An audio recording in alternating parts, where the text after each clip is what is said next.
Контроли постојано има на инсталациите. На А ниво ги спроведува државата, Државниот инспекторат за животна средина постојано врши контроли.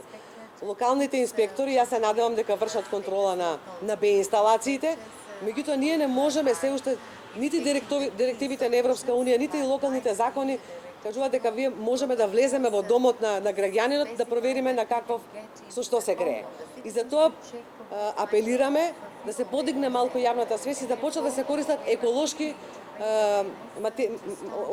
да речеме, нели, дрвото може да го користите, пелети може да се користат, она што не ја загадува животната средина.